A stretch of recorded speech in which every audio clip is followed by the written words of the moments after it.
अब हम जो चीज़ एक्सप्लेन करने जा रहे हैं मल्टी थ्रेडिंग, अभी तक बहुत लोगों ने पूछा है कि ये प्रॉब्लम, इस चीज़ को ओवरकम कैसे करें। तो बेसिकली प्रॉब्लम क्या है, सबसे पहले मैं ये आपको दिखाने की कोशिश करता हूँ। ओके, तो यहाँ से राइट क्लिक करेंगे, सबसे पहले से कंट्रोल ऐसे सेव कर देते हैं। यहाँ से राइट क्लिक करते हैं, हमारा ये प्रीवियस प्रोग्राम का ही सेम एज इट प्रोग्राम है। अब यहाँ पर देखिए, तो यहाँ पर ये सब चीज़ बड़ा हो रहा है। यहाँ पर क्या हुआ, सबसे पहले मेन थ्रेड स्टार्ट हो गया, मेन थ्रेड एंड भी हो गया, देन बैंकिंग भी स्टार्ट हो गया, एडिशन भी स्टार्ट हो गया, प्रिंटिंग भी स्टार्ट हो गया। मतलब तीनों थ्रेड एक ही साथ चलने लग रहा है। अब जो हमको आउटपुट मिल रहा है जो स्क्रीन पर, उसको हम बड़ा इनकन्सिस्टेंट टाइप है।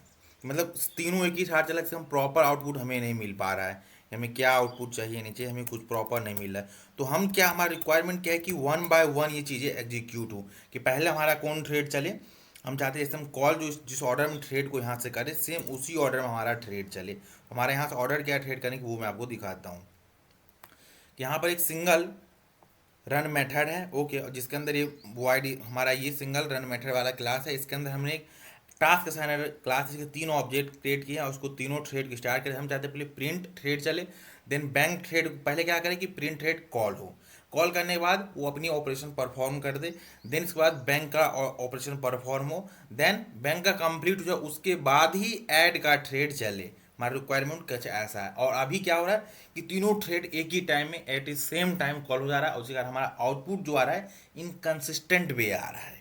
ओके, हम चाहते हैं कोई पूरा कंसिस्टेंट वे में आए, कि पहले हम प्रिंट ऑपरेशन हमारा कॉल हो, प्रिंट वाला थ्रेड वो अपनी ऑपरेशन परफॉर्म कर ले, उसके बाद ही हमारा बैंकिंग ऑपरेशन परफॉर्म हो। अगर बैंकिंग कंप्लीट हो गया तो इसके बाद ही हमारा ऐड थ्रेड कॉल हो, नहीं तो तब तक वो वेट करे। जैसे ही बैंक कंप्लीट हो जाए उसके बाद ऐड चले, जब प्रिंट कंप्लीट हो उसके बाद बैंकिंग चले, जब बैंकिंग कंप्लीट हो उसके बाद एडी वाला थ्रेड चले। ओके, ऐसा कुछ अपने को इम्प्लीमेंट करना है। लेकिन अभी प्रोग्राम आप यहाँ पर देखिए, तो इसने क्या कि बैंकिंग भी स्टार्ट कर दिया, एडिशन भी स्टार्ट कर दिया, प्रिंटिंग भी स्टार्ट किया। हमारा कोड क्या है, मैं थोड़ा सा आपको कोड एक्सप्लेन कर रहा हूँ। जो लोग शुरू से सीरीज को फॉलो करेंगे उसको पूरा इन बारे में समझ में आ रहा होगा कि हमारा शुरू से ऐसी प्रॉब्लम है। ये देखिए, यहाँ से टास्क असाइनर है, रन मेथड है, इसके अंदर हमने करंट थ्रेड का ऑब्जेक्ट ले रहे हैं, जिसके अंदर हम करंट थ्रेड का नेम ले रहे हैं। अगर नेम बैंकिंग है तो हम यहाँ पर बैंकिंग मेथड है उसको कॉल करते हैं। अगर हमारा थ्रेड का नाम प्रिंट है तो हम प्रिंट मेथड को कॉल करते हैं। अगर हमारा थ्रेड का नेम ऐड है तो हम ऐड का करते हैं। और इन सभी के अंदर ये देखिए हमारा ऐड मेथड है, ऐड मेथड के अंदर हमने ऐड रिलेटेड ये ऑपरेशन परफॉर्म कर रखा है। इसी तरीके से हमारा ये प्रिंट वाला मेथड, इसके अंदर हम प्रिंटिंग रिलेटेड ऑपरेशन परफॉर्म करा रहे हैं। और ये हमारा बैंकिंग मेथड है, जिसके अंदर हम बैंकिंग रिलेटेड ऑपरेशन परफॉर्म कर रहे हैं। तो हमारा अब रिक्वायरमेंट क्या है कि जब हम थ्रेड को स्टार्ट करें तो सबसे पहले क्या हो, हमारा प्रिंट थ्रेड स्टार्ट हो। जब वो अपनी ऑपरेशन परफॉर्म कर ले उसके बाद ही बैंकिंग स्टार्ट हो। जब बैंकिंग कंप्लीट हो उसके बाद ही हमारा ऐड वाली थ्रेड चले, अदरवाइज ये वेट करते रहे टिल ये ऑपरेशन परफॉर्म ना हो। तो कुछ ऐसा परफॉर्म अपने को रिक्वायरमेंट है और इस चीज़ को अपने को अचीव करना है। तो इसको कैसे करेंगे, तो इस चीज़ को हम अचीव कर सकते हैं बाय यूजिंग ज्वाइन मेथड।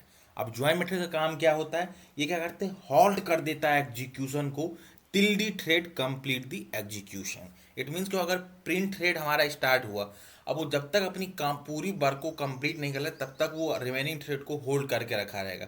जैसे ही ये अपना कंप्लीट कर लिया ऑपरेशन, देन ये अदर थ्रेड को ये अलाउ करेगा कि अपने को अलाउ करे। इसी तरीके से अगर हम बैंकिंग पे लगा देंगे ज्वाइन मेथड, तो ये क्या काम करेगा कि बैंकिंग को स्टार्ट करेगा और रिमेनिंग थ्रेड को रोक देगा कि जब तक ये कंप्लीट ना हो जाए उसके बाद अदर थ्रेड इसको एग्जीक्यूट ना करे। ओके, तो इससे क्या हो सकता है, जो थ्रेड शेड्यूलर है उसको हम कंट्रोल कर पाएंगे। अभी तक क्या था, हम थ्रेड शेड्यूलर को कंट्रोल नहीं कर पा रहे थे कि ये जो एग्जीक्यूशन स्टार्ट हो रहा है कौन स्टार्ट करता है, thread scheduler. Thread scheduler decide करता है कि किस पर्टिकुलर थ्रेड को कब कॉल करना है, कैसे करना है, वो डिसाइड करता है। लेकिन अब हम क्या कर रहे हैं, थ्रेड शेड्यूलर को इंस्ट्रक्शन दे रहे हैं कि जब हमारा प्रिंट थ्रेड चल रहा है उसमें किसी दूसरे थ्रेड को अलाउ मत करो ये करने के लिए। इसके बाद हमने बोला कि जब हमारा बैंकिंग चल रहा है तो कोई दूसरा थ्रेड है उसको मत अलाउ करो एग्जीक्यूट होने, उसको तब तक रोक के रखो। ऐसा अपने को इंस्ट्रक्शन देना है। तो इंस्ट्रक्शन कैसे देंगे ये दिखाता हूँ। ओके, अब देखिए यहाँ पर हम आते हैं, यहाँ से हमारा थ्रेड स्टार्ट कर दिया प्रिंट वाला, A1 है क्या, प्रिंट थ्रेड है। यहाँ पर आएंगे, यहाँ लिखेंगे A1 डॉट ज्वाइन मेथड को हम कॉल करेंगे wait for this thread to terminate. क्या कहता है, वेट करता है जैसे थ्रेड जब तक टर्मिनेट ना हो तब तक इसको वेट करा कर रिमेनिंग थ्रेड को ये रखेगा। ओके, अब यहाँ से एक्सेप्शन थ्रो करता है, इसको यहाँ से थ्रेड कर देते हैं, इस पर बल पर राइट क्लिक करते हैं, ऐड थ्रो डिक्लेरेशन। तो यहाँ पर देखिए थ्रोज कर दिया इंटरप्टेड एक्सेप्शन।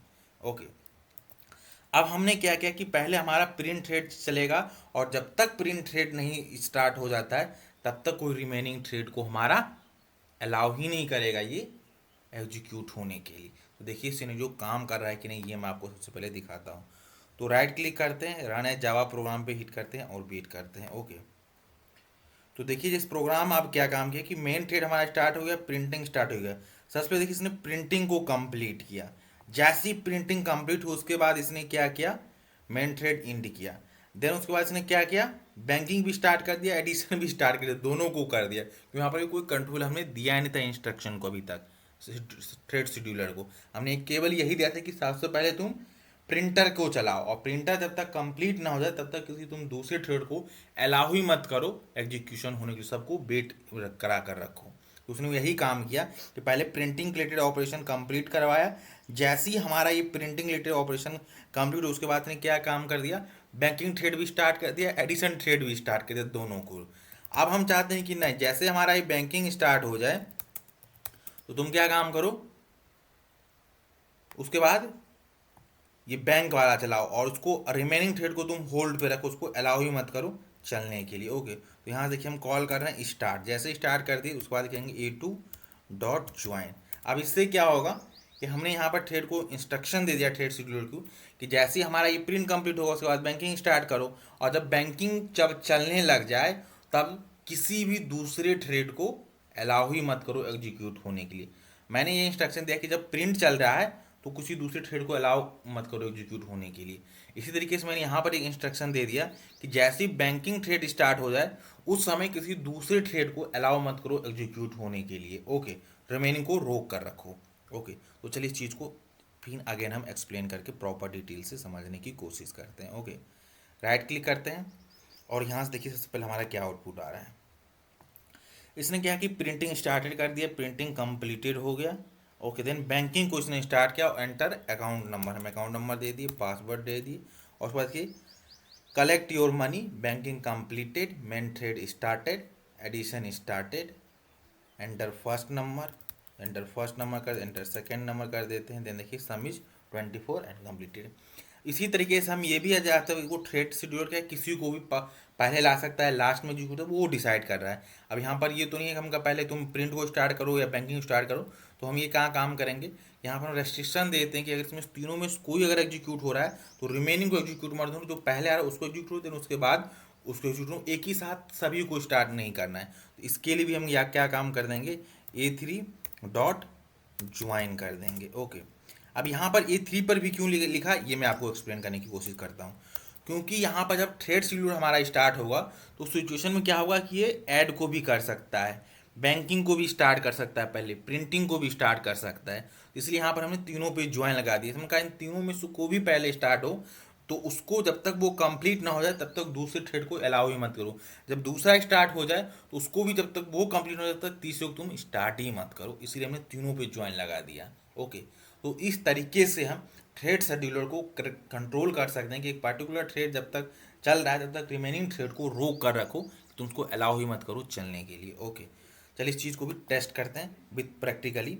कि बहुत सारे लोगों को प्रॉब्लम आ रही थी, फेस कर रहे थे, क्योंकि हम प्रॉपर आउटपुट अपने को नहीं मिल रहा है, पूरा आउटपुट यहाँ पर ऐसा आ रहा है। तो इस चीज़ को हमने यहाँ पर एक्सप्लेन करने की कोशिश किया है। ओके, तो सबसे पहले देखिए इसने काम किया, क्या किया कि मेन थ्रेड स्टार्ट हो गया, प्रिंटिंग थ्रेड स्टार्ट हो गया, प्रिंटिंग कंप्लीट हो गया, उसके बाद इसने क्या बैंकिंग स्टार्ट कर दिया। और जब तक में यहाँ पर बैंकिंग कंप्लीट नहीं होगा तब तक हमारा ऐड थ्रेड वेट करता रहेगा।